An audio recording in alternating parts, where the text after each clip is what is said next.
Every eye in the colony froze. The air itself seemed to tremble. They had heard the stories whispers of the killer, a predator that no one survived. Ships in orbit recorded the approach, sensors screaming warnings, alarms flooding comms. Yet amidst the panic, one figure stood apart. Calm, laughing. The humans called him Deathworlder, a survivor from planets where life itself was designed to kill. The others couldn't comprehend his audacity, his fearlessness, his almost insane confidence in the face of certain death. They only knew one thing. He moved differently. The killer was enormous, a biomechanical monstrosity engineered for eradication. Limbs that should have shattered steel flexed with fluid motion. Weapons that would incinerate entire squads were embedded in its form, feeding energy from its own metabolism. Colonists, mercenaries, and corporate security forces collapsed under its shadow. They froze not out of awe, but because instinct screamed fight was impossible. Fleeing was impossible. Only paralysis remained. And yet, the human Deathworlder did not flinch. His laughter echoed across the courtyard, carrying an edge of madness the killer could not anticipate. The Deathworlder's eyes scanned the battlefield with predatory curiosity. He had walked planets where predators evolved to kill in every conceivable way, where atmospheres could corrode metal in hours and gravity could crush bone in minutes. This killer, for all its engineered perfection, was just another obstacle. A terrifying one, yes, but nothing that experience, instinct, and cunning could not overcome. While the colony's finest soldiers froze, he moved forward, deliberately, teasing the creature, forcing it to register him as the first real threat it had encountered in cycles. The killer reacted. Its sensors tracked movement patterns, calculating threat vectors at speeds impossible for any human mind. Every second, the Deathworlder adjusted stance, gait, and timing. Laughing lightly, he taunted, "Come on, big guy. Show me what everyone else is afraid of." The sound was maddeningly human, but it carried a weight that neither fear nor arrogance could negate. For the first time, the killer hesitated. It had never faced an opponent so unpredictable, so audacious, so alive. Colonists could only watch as the human maneuvered with a mixture of playfulness and lethal precision.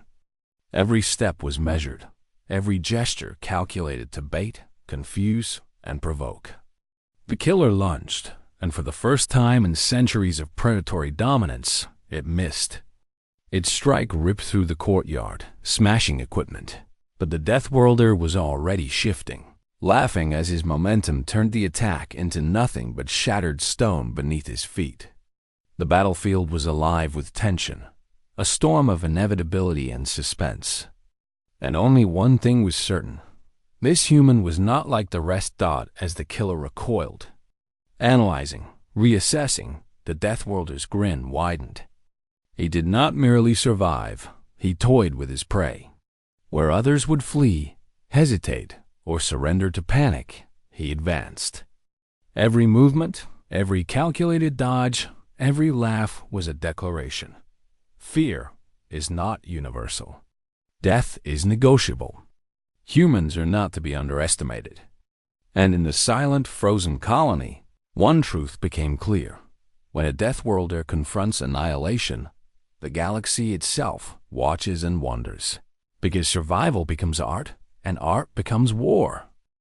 The killer shifted, its biomechanical form radiating lethal intent. Every muscle, every joint, every weaponized appendage moved in perfect, terrifying synchronization. It had never faced defiance like this before. Never a target that dared to provoke it without fear. The Deathworlder circled, laughing softly, letting the creature register him fully. He did not run, he did not hide, he studied, predicted, and exploited patterns, moving with a rhythm the killer could not anticipate. Where instinct ruled the predator, experience ruled the human. Colonists huddled in shattered doorways and broken corridors, watching through trembling fingers as the Deathworlder baited the impossible. Every swipe, every lunge from the killer became a test, an opportunity to understand its strengths and weaknesses. He dodged and twisted with uncanny agility, sometimes leaning into the attack, letting the monster overextend, using its own momentum against it. Sparks flew, concrete shattered, and the very air seemed to vibrate with tension. Every calculated movement pushed the killer toward its first mistake, a mistake that would cost it dearly. The human's laughter carried across the battlefield, unnerving even the most hardened soldiers. "You're fast, clever, but predictable," he said, almost conversationally. The words were casual, but their impact was deliberate. The killer's sensors registered the sound, calculating threat vectors, but the human moved too erratically, blending instinct with cunning, improvisation with audacity. Every attempt to strike him directly was met with deflection, evasion, or subtle counterforce. The human was teaching it a lesson it could not comprehend. Fear is not mandatory. Adaptation is unstoppable. Nearby, a group of soldiers tried to engage, stepping from cover with trembling weapons. One moment they fired, the next they were decimated by the killer's retaliatory strike. Panic spread like wildfire, but the Deathworlder remained calm, almost serene in the chaos. He had faced worlds where the environment itself fought against life, planets where predators hunted in packs that outnumbered humans 10 to 1. This killer, for all its deadly precision, was just another obstacle to navigate, an adversary to study and ultimately exploit. He darted forward, letting the killer overcommit on a massive swipe. The force sent debris flying, crushing the ground where seconds ago soldiers had cowered. With a calculated pivot, the Deathworlder used the momentum to twist behind the beast, striking not with raw power but with precision, aiming for a vulnerable joint revealed only by the creature's overextension. Sparks erupted, systems sparked, and for the first time, the killer faltered. Its strike misfired, balance lost, recalibrating. The humans had learned. Patience, observation, and audacity were weapons stronger than brute force. From the shattered corridors, the colonists whispered, their fear turning into awe. No one had dared face the killer directly. No one had laughed, taunted, or toyed with annihilation. Yet here stood a human who did all three, turning the impossible into a game, a deadly dance where death was negotiable, not inevitable. The Deathworlder's grin widened.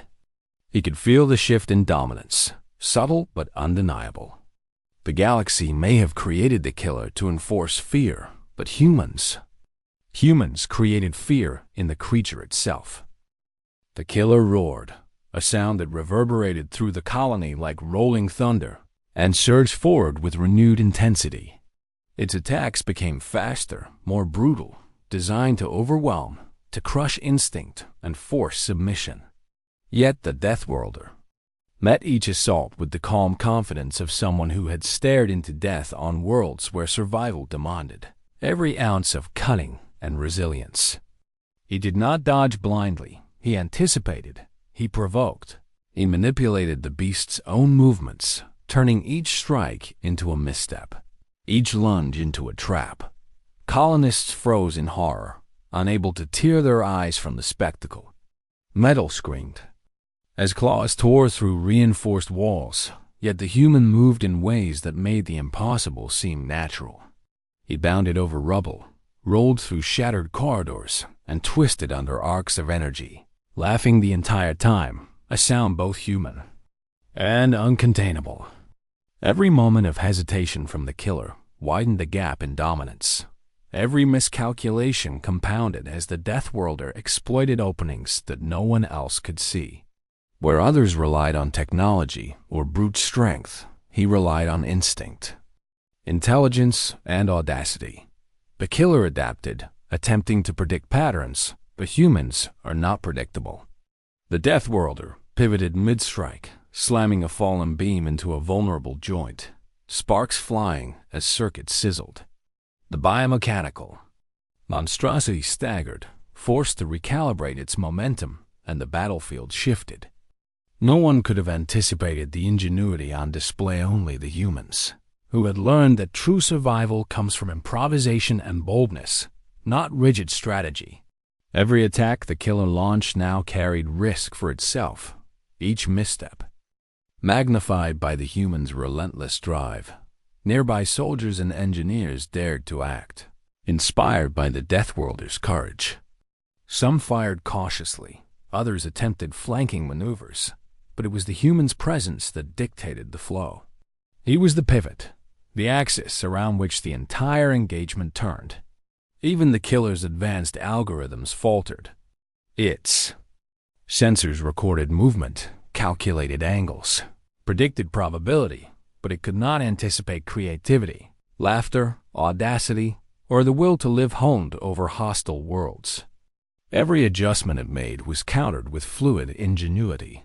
With a sudden, deliberate movement, the Deathworlder leapt onto the creature's back, using its momentum against it.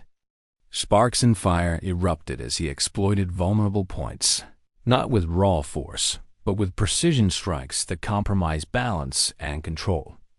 The killer thrashed, but the human clung with calculated tenacity, redirecting attacks away from civilians, using the environment as an extension of his own tactical thinking. Each strike was a lesson in audacity, in turning fear into strategy, and in demonstrating that humanity could impose its will even against what was thought unstoppable. The colony watched, a mixture of terror and awe frozen on every face. The humans' laughter rang across the battlefield, taunting yet fearless, a signal that the galaxy's most fearsome predator was being undone not through superior firepower, but through courage, cunning, and the unyielding ability to improvise. The Deathworlder had rewritten the rules of engagement, proving that where others froze, a human could thrive. Where others faltered, a human could dominate. The killer's movements grew erratic, a testament to the human's relentless pressure. Each strike, each maneuver, each audacious taunt forced the biomechanical predator into reactive patterns it could not control. Marauders and colonists, who had once trembled at its approach, now watched as fear shifted from them to the monster itself. The Deathworlder's laughter was not just a sound, it was a weapon. A psychological blade cutting through the perfect composure of being built for domination. He advanced deliberately, weaving through shattered corridors, using debris and crumbling architecture as leverage. Sparks flew as metal twisted under strikes that would have obliterated any ordinary human. But he was no ordinary human. Trained on worlds where the atmosphere could corrode skin in minutes, where predators hunted in packs designed to overwhelm, he had adapted instincts honed to perfection. Every movement was calculated to provoke, to bait, to force mistakes. Every misstep by the killer became an opportunity, a chance to exploit its own strength against it. The killer roared again, its massive limbs smashing into walls, machinery, and the ground, yet the Deathworlder moved with impossible precision, slipping through gaps that seemed non-existent, turning destruction into opportunity. His eyes glinted with calculated amusement, reflecting not just survival, but mastery. The human's audacity was unparalleled.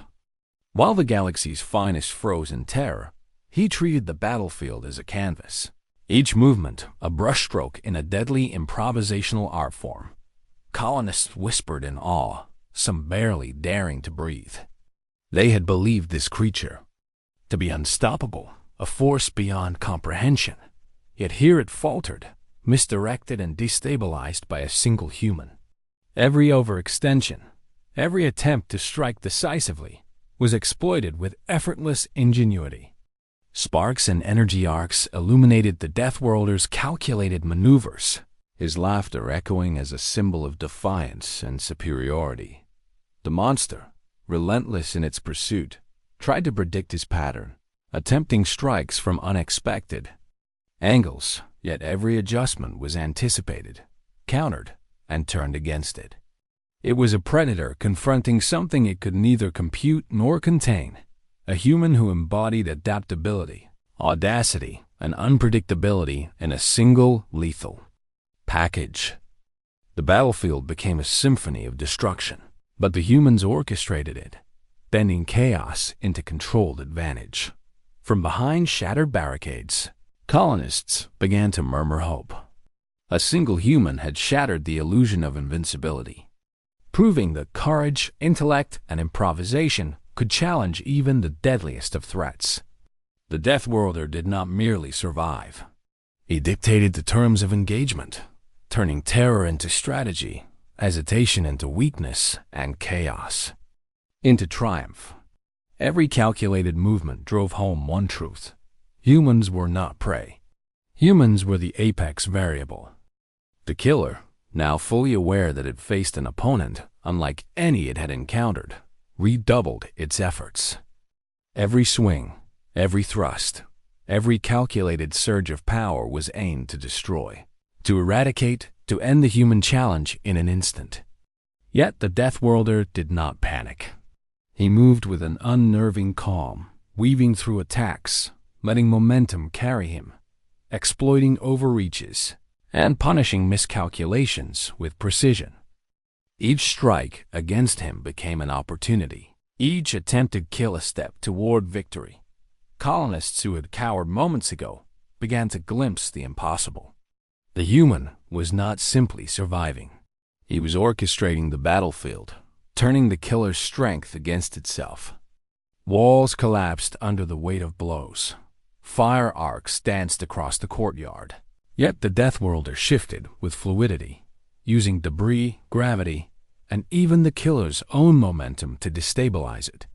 What had been a scene of inevitable annihilation became a demonstration of audacity, skill, and the raw unpredictability of human ingenuity. He laughed again, a sound that was equal parts defiance and provocation, and the killer hesitated.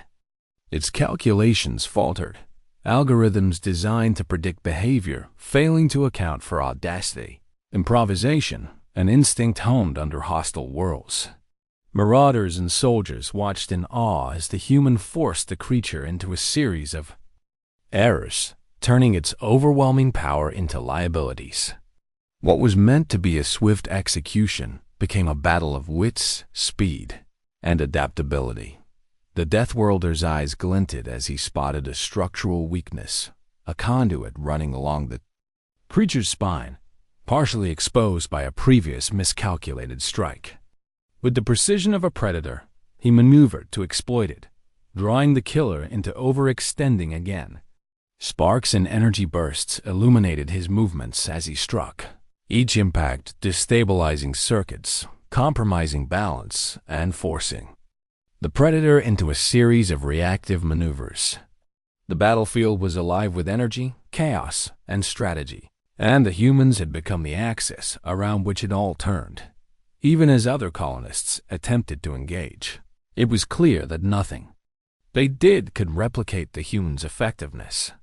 The Deathworlder's combination of fearlessness, adaptability, and calculated audacity was beyond anything the killer had experienced. Every attack it launched, every calculated maneuver it attempted, was anticipated and countered with lethal precision. Humanity had proven, once again, that when they refused fear, adapted relentlessly, and faced impossible odds with audacity, they could dominate even the deadliest forces in the heart of the colony. The battle reached a fevered crescendo. The killer, destabilized and forced to expend energy disproportionately, began to falter. Its attacks became reactive, predictable, and inefficient. The Deathworlder exploited every opening, every misstep, every moment of hesitation, turning chaos into opportunity. The colonists could only watch in awe as the human reshaped the battlefield, proving that courage, intelligence, and adaptability were superior to raw destructive power. By the end of the engagement, it was undeniable. The killer had not merely been challenged, it had been outmaneuvered, outwitted, and brought to the edge of defeat by a single human.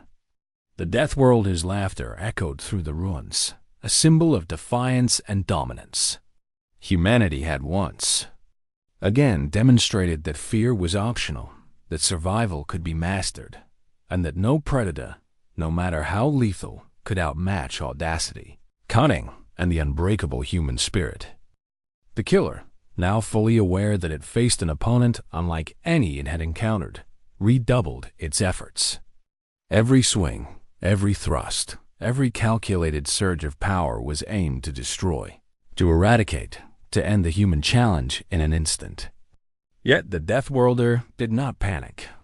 He moved with an unnerving calm, weaving through attacks, letting momentum carry him, exploiting overreaches, and punishing miscalculations with precision.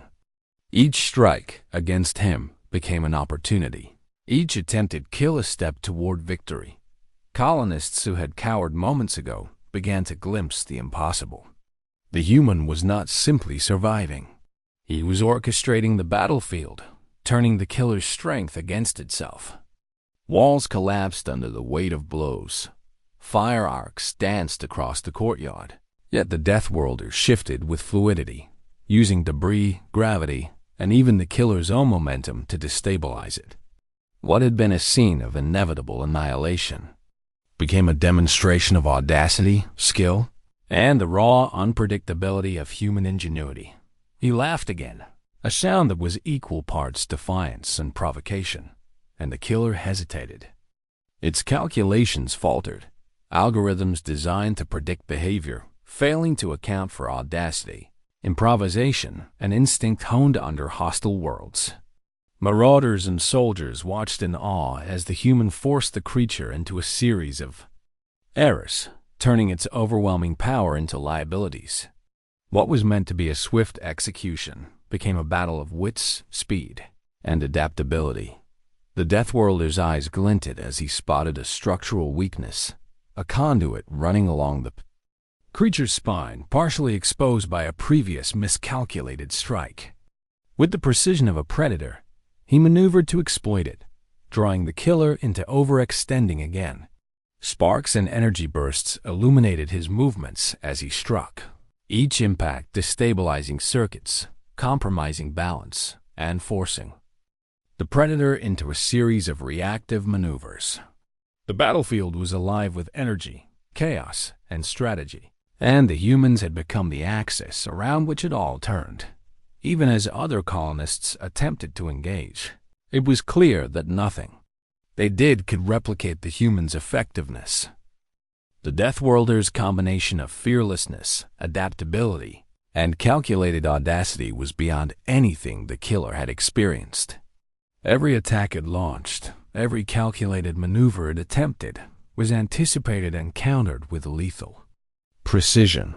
Humanity had proven, once again, that when they refused fear, adapted relentlessly, and faced impossible odds with audacity, they could dominate even the deadliest forces dot in the heart of the colony. The battle reached a fevered crescendo. The killer, destabilized and forced to expend energy disproportionately, began to falter. Its attacks became reactive, predictable, and inefficient. The Deathworlder exploited every opening, every misstep, every moment of hesitation, turning chaos into opportunity. The colonists could only watch in awe as the human reshaped the battlefield, proving that courage, intelligence, and adaptability were superior to raw destructive power. By the end of the engagement, it was undeniable. The killer had not merely been challenged, it had been outmaneuvered, outwitted, and brought to the edge of defeat by a single human. The Deathworlder's laughter echoed through the ruins, a symbol of defiance and dominance. Humanity had once again demonstrated that fear was optional, that survival could be mastered, and that no predator, no matter how lethal, could outmatch audacity, cunning, and the unbreakable human spirit. The killer's strikes, once precise and devastating, began to falter. Its sensors scanned the human with algorithms designed to predict movement, to calculate probability, yet every expectation was shattered. The Deathworlder moved unpredictably, blending instinct, experience, and audacity into every step. He did not merely dodge. He manipulated, baited, and provoked, forcing the creature into overextension after overextension. Each miscalculation weakened it, and each pause in its assault was a victory carved from chaos. Colonists, still trembling behind shattered walls, watched in awe as the human dictated the flow of battle. He leaped over a collapsing bulkhead, landing lightly on debris that would have crushed any ordinary being, and thrust a makeshift lever into an exposed panel of the killer's armor. Sparks flared, energy arcs danced, and for the first time, the biomechanical terror staggered, its confidence shaken. Fear, once the exclusive domain of humans, now radiated outward from the creature itself. The Deathworlder's laughter rang out across the battlefield, a sound both fearless and commanding. He was in no hurry, yet every movement forced the killer to react. Circling, probing, and striking with precision, he drew the monster further into traps improvised from rubble and collapsing infrastructure.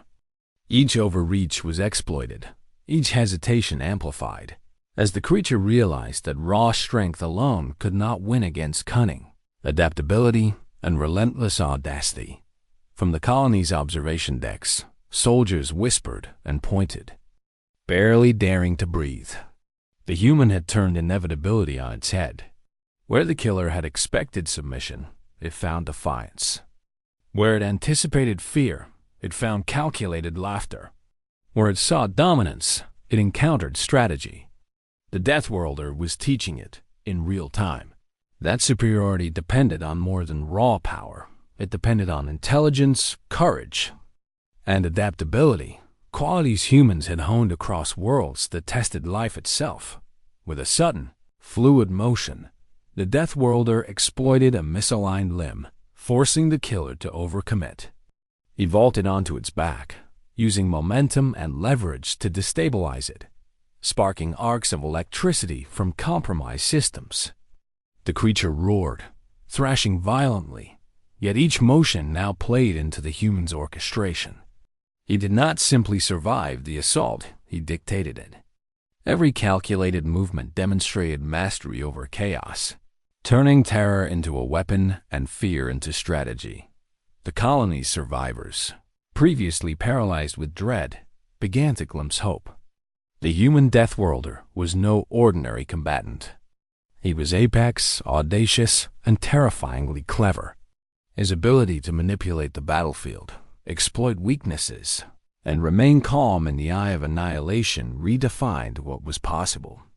The killer's hesitation, once imperceptible, now spread into every decision it attempted, every strike it launched. The balance had shifted. Humanity had become the dominant variable.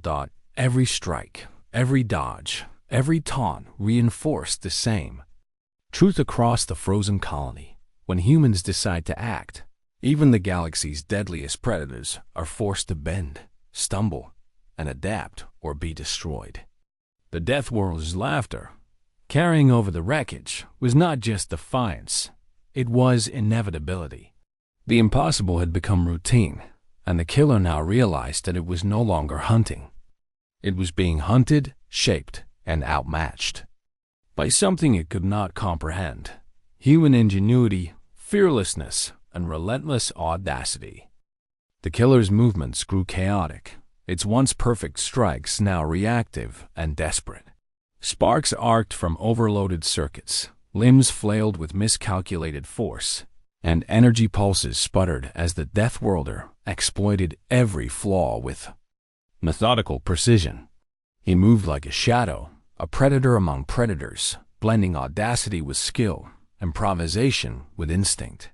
Each step was deliberate, each strike calculated, each laugh a challenge no algorithm could process. Where others would have frozen in terror, he turned fear into fuel, transforming desperation into opportunity. Colonists watched through shattered walls, awestruck and horrified, as the Deathworlder danced atop debris, vaulting over collapsing structures and dodging lethal strikes with fluid ease. He probed the creature relentlessly, testing its reflexes, overextending its attacks, exposing weak points hidden beneath biomechanical armor. Sparks showered the courtyard as systems failed, circuits shorted, and metal twisted under stress.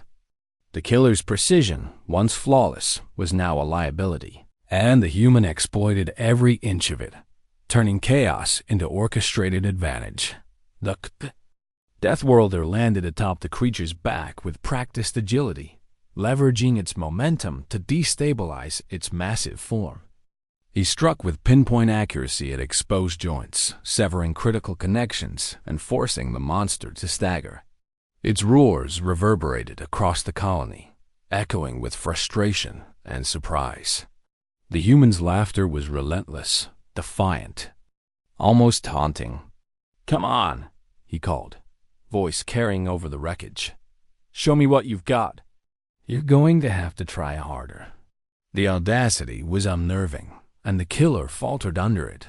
From behind makeshift barricades, colonists began to move, emboldened by the human's dominance.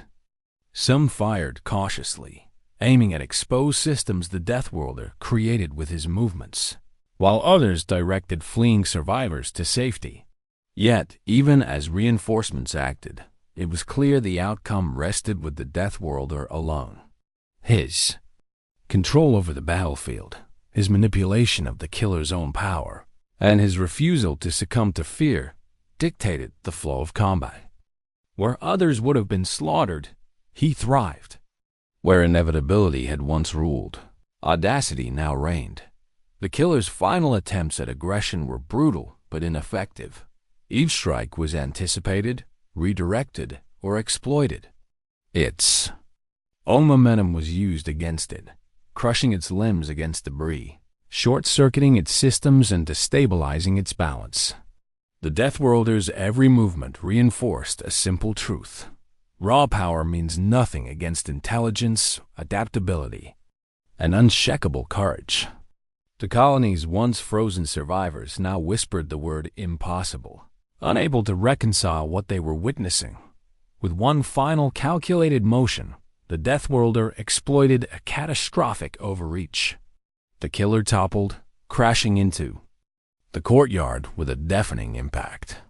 Sparks and fire erupted across its massive frame as critical systems failed, energy conduits igniting in uncontrolled arcs. It struggled, but every attempt to rise was anticipated, every movement countered.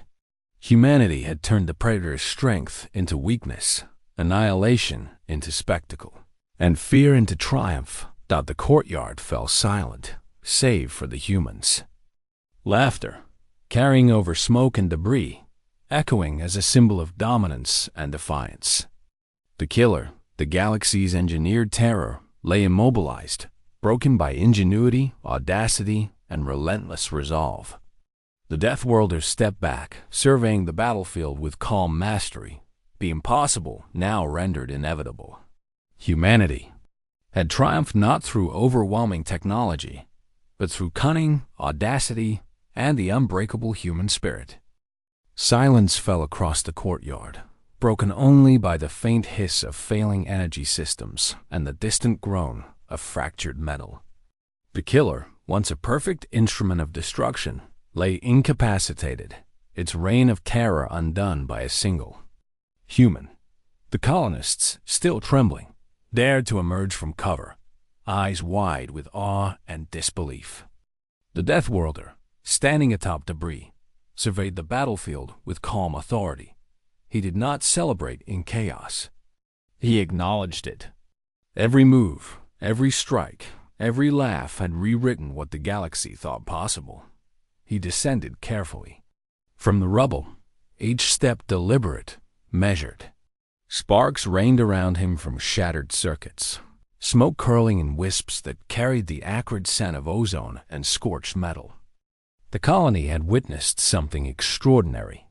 This human had not only survived, but dominated.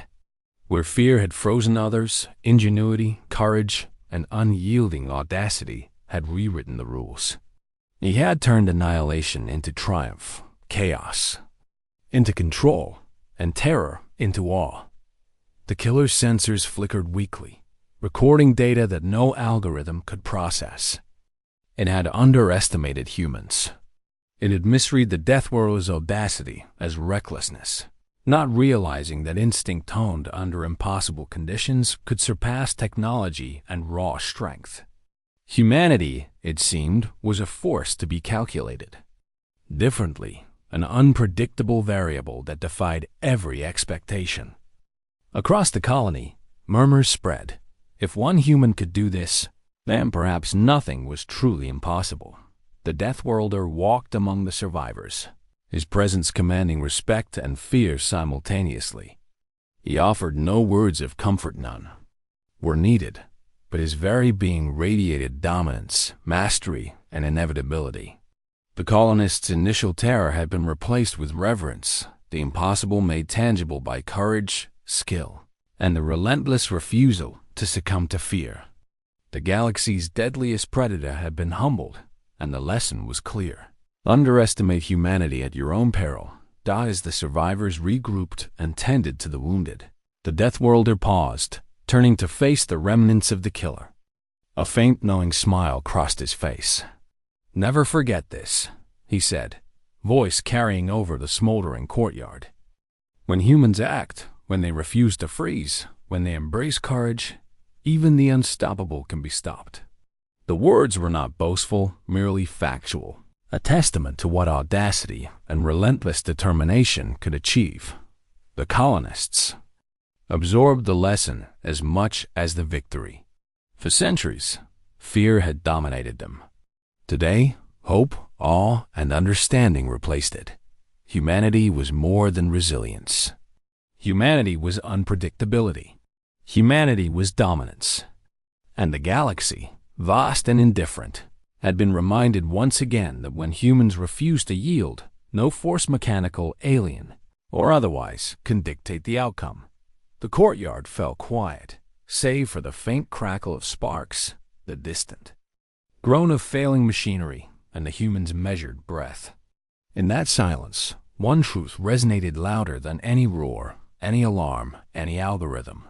The Deathworlder had proven that courage, ingenuity, and audacity could bend reality itself. The impossible had been achieved. The galaxy had witnessed it. Humanity had prevailed.